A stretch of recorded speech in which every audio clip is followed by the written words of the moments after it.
Hello friends, কোলে food চ্যানেলে তোমাদের সকলকে স্বাগত জানাই। দেখো, আজ বানাবো বোয়াল মাছের রসা। বোয়াল মাছের রসা বানানোর জন্য আমি বোয়াল মাছটা খুব ভালোভাবে ধুয়ে নিয়েছি। নিয়ে এবার দেখো নুন আর হলুদ মাখিয়ে নেব।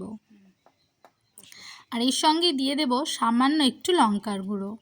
বোয়াল মাছ ভাজার সময় অনেক সময় তেল ছিটকায়, একটু লঙ্কার গুঁড়ো মেখে নিলে আর একটু কাঁচা তেল মেখে নিলে মাছটা থেকে তেল ছিটকাবে না।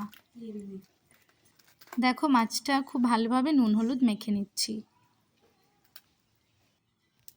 দেখো, নুন হলুদটা মাখতে মাখতে ততক্ষণ কড়াইতেও তেল দিয়ে দিয়েছি, তেলটাও খুব ভালোভাবে গরম হয়ে গেছে। এবার মাছটা এক এক করে ভেজে নেব। দেখে বুঝতেই পারছো মাছটা থেকে একটুও তেল ছিটকাচ্ছে না।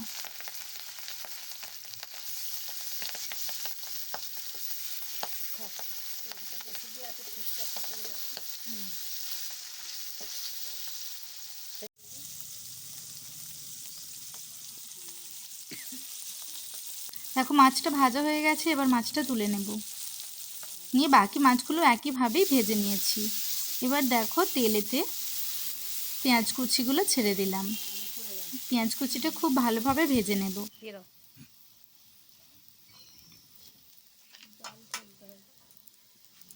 পেঁয়াজ কুচিটা ভাজা হয়ে গেছে। এবার আমি আদা রসুন একটু পোস্ত আর হালকা করে একটু সর্ষে দিয়ে খুব ভালোভাবে একটা স্মুথ পেস্ট বানিয়ে রেখেছিলাম, সেই পেস্টটা পেঁয়াজের সঙ্গে খুব ভালোভাবে ভেজে নিচ্ছি।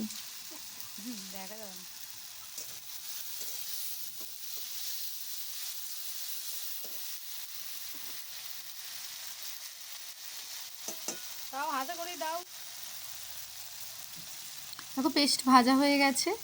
এবার এতে দিয়ে দিচ্ছি পরিমাণ মতো হলুদ,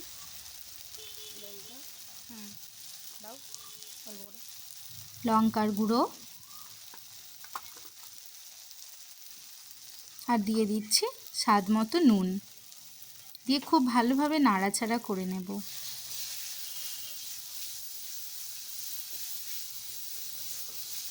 দেখো, মশলাটা কষানো হয়ে গেছে। এবার আমি মশলাটায় অল্প পরিমাণ একটু জল দিয়ে দেব।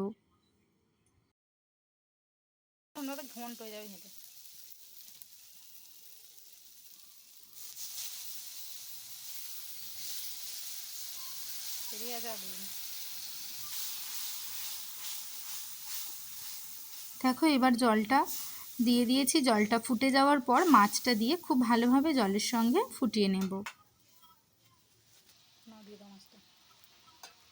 দেখে বুঝতেই পারছো যে মশলাটা ফুটতে শুরু করে দিয়েছে। এবার মাছগুলো দিয়ে দেব।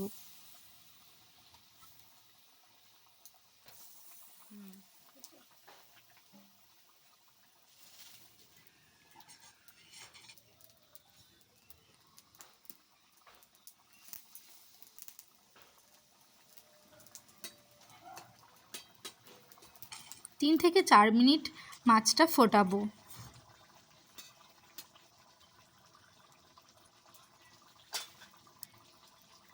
দেখো, 3-4 মিনিট হয়ে গেছে। মাছটা নাবাবো, ঠিক নাবানোর আগে অল্প করে একটু ধনেপাতা কুচি ছড়িয়ে দিলাম। দিয়ে এবার মাছটা নামিয়ে নেব। আমি গরম ভাতের সঙ্গে মাছটা পরিবেশন করছি। ততক্ষণ তোমরা আমার চ্যানেলটা লাইক, ফলো, শেয়ার করে দিও। কমেন্টে অবশ্যই জানিও কেমন হয়েছে। দেখা হচ্ছে পরের ভিডিওয়ে।